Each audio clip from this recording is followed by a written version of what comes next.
Freight Masters. I hope everyone is having a fabulous March the 8th.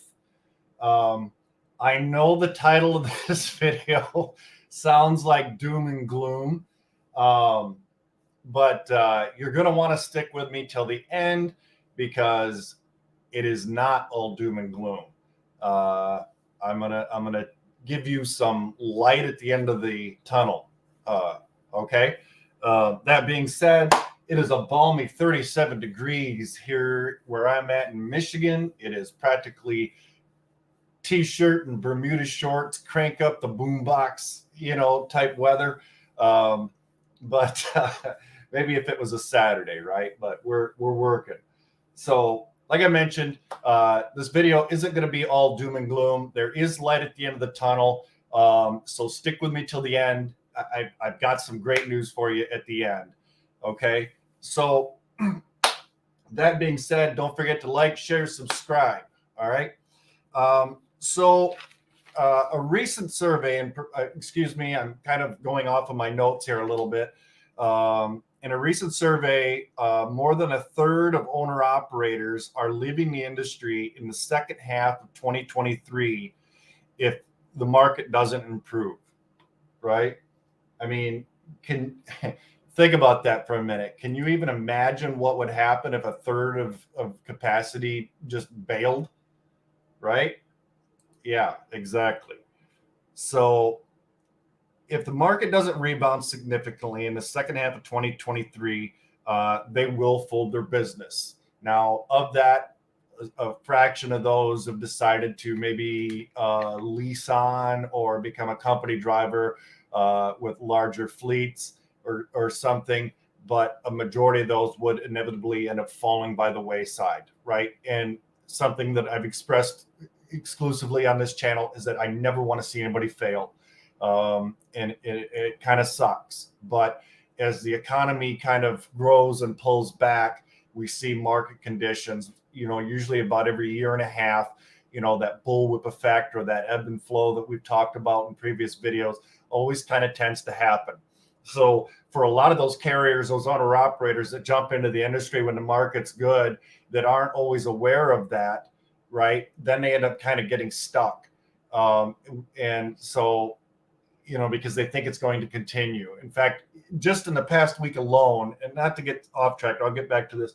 In the last week alone, whether it's carriers, owner operators or freight brokers, freight agents that jumped into the industry, they literally were kind of under the impression that in roughly 2 weeks' time, the world was going to be gold and pathways for them and everything was going to be awesome. And that's just not the case, right? Like we've talked about that in previous videos. There's a lot of work that goes into it. It's especially difficult during a down market. Okay. Moving on. I digress. Owner operators saw increased fuel, insurance, and equipment costs, along with a downward spiraling spot market as demand for carriers decreased since last year, right? So it's been tough, no doubt. Carriers need to be prepared for the up and down market cycles, like I mentioned, about every year and a half. I kind of get a little ahead of myself there, I guess, a little bit earlier. All of that being said, a tighter market over the next year would be good news for carriers that are able to weather the storm. This is also good news for brokers, right? If you're having trouble prospecting right now, maybe you're a brand new agent, maybe you just recently started your brokerage, there is light at the end of the tunnel, and we're going to start getting into this, right? I don't want to focus too much on the doom and gloom. I want this to be a positive thing for us to look forward to as carriers and brokers. Okay. I lost track of my notes there for a second. Sorry. Now, one thing we are starting to see is that some shippers are starting to revert back to their annual bids, right? Compared to what we've seen in the past year, where they were doing like 30-day or quarterly bids for that dedicated freight. We're starting to see some of those shippers, because they're not dumb, right? They know what's inevitably going to happen, or at least a lot of them should. I believe that there's some shippers out there that they're kind of going along with the flow. They don't really understand why the market's doing what it's doing, but they're taking advantage of it right now regardless, right? Like in my previous video, I kind of flashed up an example of a load that was sent to me. It was $400 under market. Brokers were posting it another $500. I saw below that. I didn't get involved until that shipper inevitably ended up, and it had very high insurance requirements, cargo, right? So, and then in fact, I'll get into that later. So carriers and brokers should be reluctant to commit to a rate 7 to 12 months from now, right? If you're getting from those shippers those annual bid requests from now, as most experts believe we will see a much better market for carriers and brokers by then. Okay, so here comes that light at the end of the tunnel. Shippers need to start putting value on their brokers and direct carriers now, before it's too late and capacity ends up inevitably drying up or becoming very difficult to source. Let's see, I already talked about that a little bit. I kind of jumped around in my notes here. And then I also got an email the other day, actually, from another shipper that I don't really do a lot with. They're super cheap. Their loads are heavy. Once in a while, they have a load, like a DOD load, that pays better, right? But 99% of what they ship, they're usually $800, $900 below market, and that's their rate to me as a broker, right? So what am I supposed to do with that? I mean, it just doesn't make sense for me to go back to my carriers or even put it up on the spot market. You know what I mean? Maybe I make $20 on a load or something by the time it's all said and done, because, by the time I book the truck, and then now he's also running at a loss, right? So from my personal standpoint, I don't contribute to that type of, the shippers still have to be at least somewhat reasonable, at least come up to where market rate is or something, at least give carriers a fighting chance, right? Now, kind of all of that being said, and that little tangent of mine, brokers can use this information, right? The upcoming capacity crunch that we're looking at, to whatever extent that might be. Like I said, if we end up losing 33% or a third of all carriers, things are going to get difficult in regards to sourcing capacity. So brokers can use this information when prospecting. Brokers need to have longer term perspectives and conversations with their prospects and customers, right? Going into all of this. So all of that kind of being said, be the broker who adds value by providing these insights, along with servicing lanes and providing capacity, right? Establish those carrier relationships now if you haven't already been doing so. I've been saying this. I kind of feel like I'm beating a dead horse on that, but regardless of whether the market's up or down, I always believe in building your carrier relationships, right? Don't just be an order taker and a load board jockey. That's something we don't really want to do. Even if you don't have any dedicated freight, and a majority of the freight that you're getting as a broker is spot market, you can still, if you have a customer that doesn't award bids, right, but they have fairly consistent lanes, source those carriers, establish relationships with those carriers for those frequent or semi-frequent lanes, right? And then maybe once you've got that established, go back to your customer and say, hey, look, my carrier network is able to handle this on a regular basis. Before you post this out there, maybe they're working with 3 or 4 other brokers. Before you do that, let us just take over that lane, that frequency.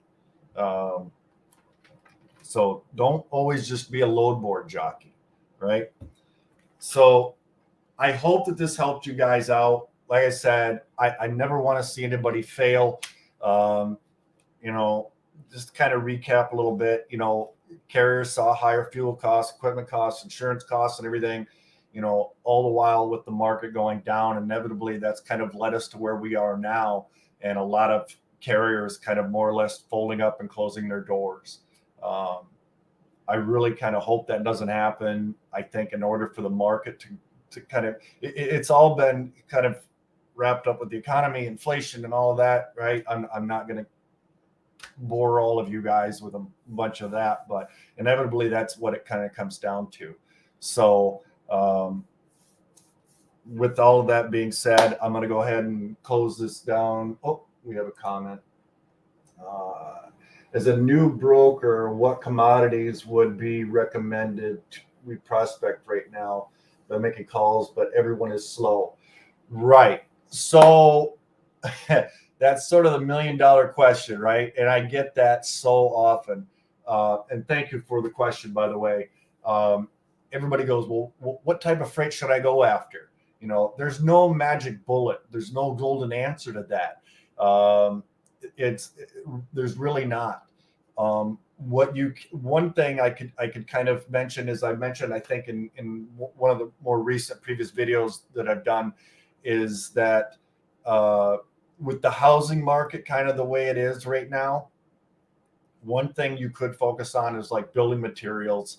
Home Depot, I believe, amongst some of the other big box home improvement stores, are looking at increased revenue this year, with like remodeling being done.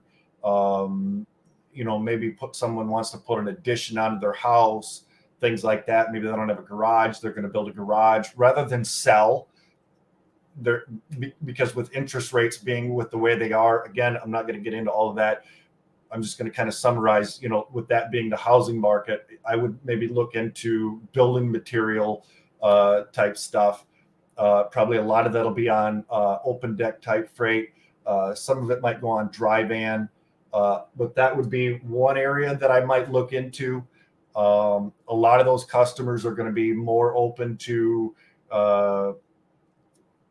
using brokers or direct carriers than maybe someone who sells, I don't know, valves or something, that they ship valve equipment for the oil industry or something, right? So pay attention to what else is going on, right? Like this is one of the things that where we can kind of get some insight, I guess, is what I'm trying to say, is what's going on with things, and using the housing market, for example. What areas are what companies are looking at increased revenues this year, things like that. That will kind of give you a good idea of what types of customers that you could prospect and should maybe prospect, versus another customer, like you mentioned, they're slow right now, right? They're not shipping a whole lot. I have some customers that, normally they ship 20, 30 loads a week. They weren't really a big shipper, but at the same time, now they're down to 1 or 2 loads a week. In fact, I even talked to a salesman the other day, and he said, yeah, we're just constantly banging on the phones trying to solicit more business. We've got inventory, but we just can't, we're just not selling it. There's just not a demand for it from their customers like maybe there has been previous. So it all just kind of depends. I'm sorry I don't have a magic bullet. And if there was one, I'm sure every broker and carrier would be just flocking to all of that type of freight and stuff, right? But if you're new, that's maybe where I would start off. Like I said, looking at lumber, drywall, shingles, brick. Think about concrete. Think about all the things that go into building, right? Electricity probably needs to be run. So look at like electrical equipment, like wire, things like that, right? Maybe the companies that ship those plates that go on the joints on the trusses, things like that. Like break that down. Yes, sir. Yeah. I'm sorry, I don't have a better answer for you. I just don't. But yeah. And then as you evolve, and like I said, you want to really kind of become an expert in your niche. And that's really where, and a lot of new brokers and agents, they hear this, they probably get bombarded with that a lot, is choose a niche, become an expert in your niche. Well, what niche? Where do I start? What niche should I choose? Right? Pick one. Find something that you're familiar with. I've mentioned this in previous videos. Maybe you have a hobby or something that you really like to do, or some area that you're really familiar with, right? Maybe, I don't know, maybe you like to fish, maybe go after those companies that ship fishing pole, rod tubes, tackle boxes, things like that. Maybe you like to, run around on a four-wheeler. So maybe four-wheeler parts, things like that, things that you're familiar with. It might be a good place to start. We have leads and sources for leads all around us, right? If you're having difficulty with that, check out some of my other videos on prospecting customers and things like that. Hopefully that'll give you a little bit more insight. I don't really want to turn this into a prospecting video, but yeah, it's, that's one way to kind of choose a niche. If you're not really familiar with any one particular hobby or something, or maybe it's a little unrelated to anything that gets shipped or shipped full truckload or partial, find something maybe that becomes interesting and educate yourself on that. Look it up on YouTube, on that particular product. Do some reading, start doing some research, looking up those companies, and figuring out like what equipment types. Obviously, you're probably not going to ship, four-wheeler tires on a reefer, right? That kind of thing. And think about seasonality as well, right? That's something else that we've always kind of discussed. And here now I'm getting into like a prospecting. Think about seasonality. One thing I always try to impress upon new people is that try to think at least 3 months out, right? So we're going into spring now.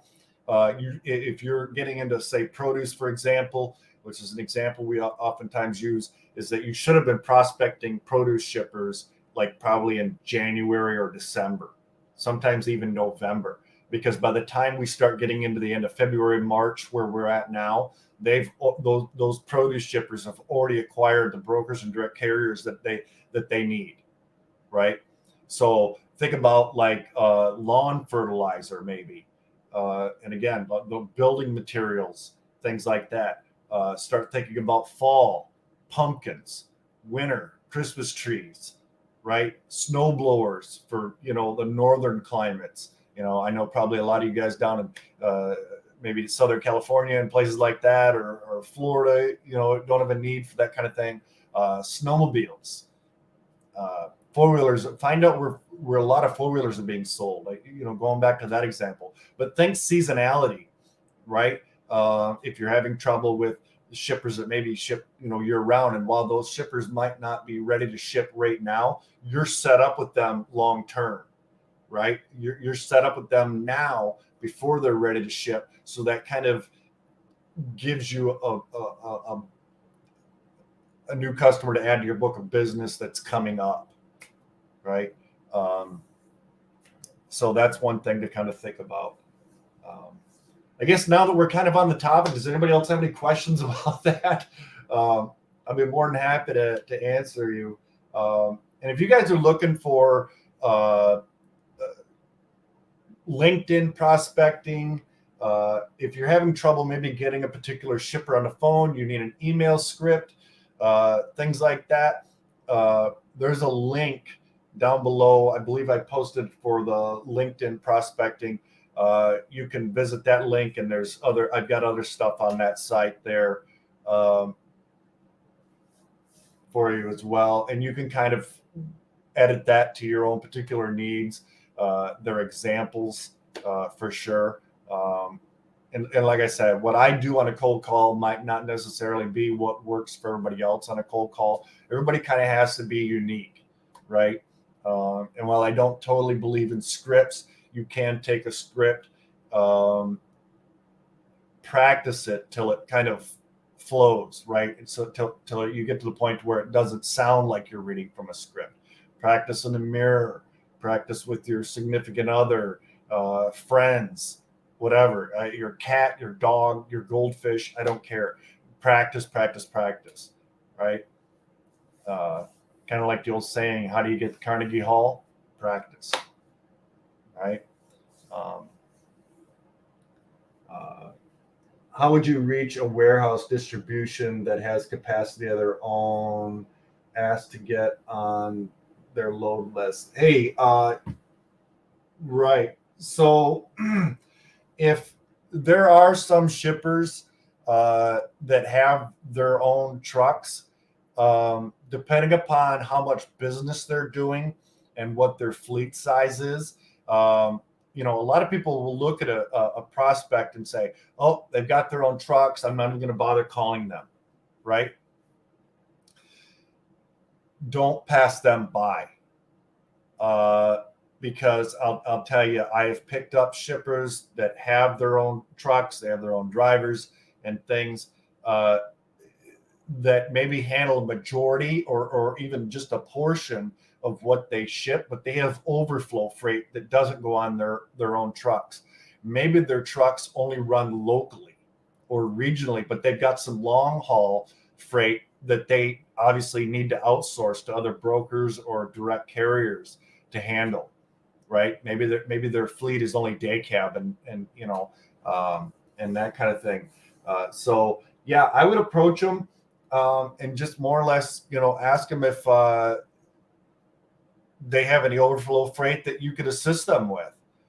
Let them know that you've got carrier relationships, or carriers in that area, and kind of take it from there. If they say, yeah, we don't have a lot maybe going on right now because volumes are down, but at least it kind of gives you a jumping off point. And as the economy kind of recovers and inflation goes back down, which hopefully it will sooner than later, we don't have a crystal ball, right? But we can look at the data, listen to the experts and what they're seeing, and kind of have some sort of a prediction, some sort of a window, right? And that's why, like I mentioned earlier in the video, we've got kind of this light at the end of the tunnel, at some point after the second half of 2023. But yeah, if and maybe they are primarily seasonal, and they're shipping a little bit, during a majority of the year or half the year, but they're getting ready to kind of blow up and, we're hitting into their season. And that's really when they get a lot of orders that come in or something. But yeah, just ask them if they have any additional freight outside of what they put on their own assets that you could assist them with. I would approach it in that way somehow. So you guys got any other questions? I'm here to help. I kind of did this video sort of impromptu, right? I really hadn't planned on doing a video today. But I kind of got to thinking about it and kind of looking at that survey that was done with owner operators. And I just felt it was kind of important that, I know there's been a lot of doom and gloom in the market and things like that. And there's light at the end of the tunnel. So I don't want anybody to think, things won't get better. Yeah, I hope that helped you for sure. And like I said, don't utilize every resource that you have available, right? Because as we do progress into tighter capacity, we're going to see rates go up and things start to thrive. And if you do get hit with a shipper that wants you to put in an annual bid, I would educate them with this information, right? And let them know that you just don't feel comfortable doing that, because as the market increases, you don't want to get stuck, right? You want to be able to keep that capacity for them and keep servicing that lane. And like I said, I know there's going to be some shippers out there that are just going to ride this out for as long as they possibly can. I've had some of my own shippers that have been great with me for the last several years. And I don't know if it's a change within the upper echelon of management and things, but yeah, we've seen a significant decrease in their volumes, as well as their rates. And I don't know, they're just not valuing the relationships and things like they used to. And now even I'm out trying to resource freight for those carriers that have run for me regular on certain lanes, just because of that, right? I've got to take care of them just like I would take care of a shipper. I don't put more value over one than the other. In fact, if anything, I put more value on my carriers than I do my shippers, because shippers kind of will come and go, right? But you get a good, dedicated, loyal carrier following. You take care of them, they take care of you. That's really where I believe that when you have shippers that you're working with and you've got that good capacity, that's always on time, you don't run into all kinds of issues with them, and things, and I'm not going to get into all the complications that can potentially happen. And this is another reason why I don't like to use the spot market any more than I have to. Those shippers will more than likely offer you new lanes or additional freight, maybe additional loads, than they would maybe somebody else who's just, again, they're just being an order taker and a load board jockey, and that's inevitably where your long-term success lies as a freight broker. And I also believe that as a carrier, relationships are definitely key. Communication is key. I can't tell you, and it's kind of funny. I was actually having this discussion with another broker the other day, and it kind of seems like whenever volumes are down, because I've been doing this a long time, guys, whenever volumes are down, and the market's down, shippers don't tend to communicate as well as they do when capacity is tight, right? And the market's up. And on the flip side of that, when the market's up and capacity is short, carriers tend to not communicate as well. It's sort of, you got to be prepared for that. It's just something that I've noticed kind of over the years, at least with spot market freight, because you never know who you're going to get, and oh yeah, I'll make sure, and I'll do all my check calls and da da da da. And I try not to pester, drivers or dispatchers any more than I possibly have to. But it's just, it just seems like you run into more issues one way or another, depending upon how the market is, in regards to communication, at least. So, but I guess if you guys don't even have any questions for me, again, utilize this information when you're out there prospecting. And, as a broker, if you're a carrier, don't commit right now to an annual bid. There is light at the end of the tunnel. Educate your shippers. They say knowledge is power, right? So be powerful. If you guys found this video helpful, again, if you're looking for more tips and training, check out my other videos. I've got some other ones with guest appearances and things. Some of them have been regulars. Again, don't forget the websites. If you guys are looking for factoring, any other kind of training, TMS, news, we've got the truckersresource.com for you carriers out there. There's some free stuff on there for you guys to download. The accessorial agreement for one. If you're a broker, we've got other resources there for you as well, right? Factoring, there's some sales pitches. Obviously, you're going to want to kind of cater to that to your own needs, but kind of give you something to kind of base that off of. Again, TMS, if you're a dispatcher, carrier, or broker, I really highly recommend Easy Propel. Utilizes AI, cuts down a lot of your typing and data that you have to input manually, right?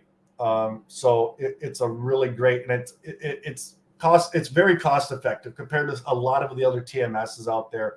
Guys, click it. It doesn't cost you anything for the demo. I really would encourage you, if you're looking, or maybe you're not happy with your current TMS, checking that out. If you guys have any questions on that or on the factoring, again, I recommend Operify. I've been with other factoring companies in the past, and you're more or less just a number. So Operify has been completely different. They've got discounts for veterans, you know, and law enforcement and that. So definitely let me put you in touch with them.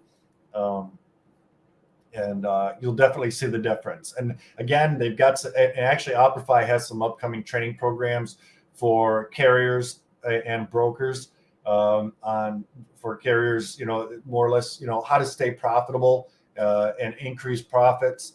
A lot of that, it's going to be a really great training.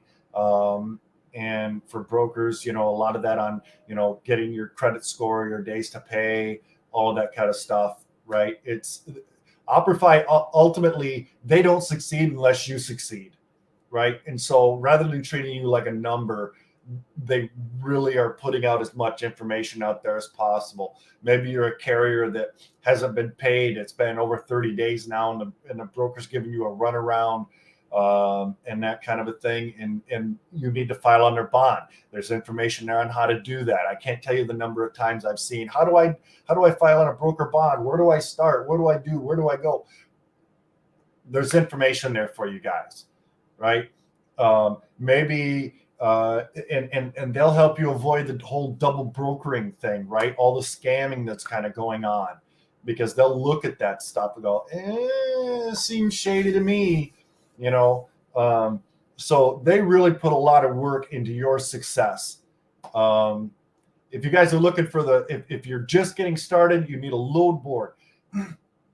We've got the code, the link there. Everything's in the description for the 30 days free on DAT. Pick the package that works best for you.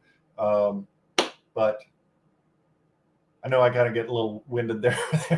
I just want to make sure I'm trying to cover everything for you guys.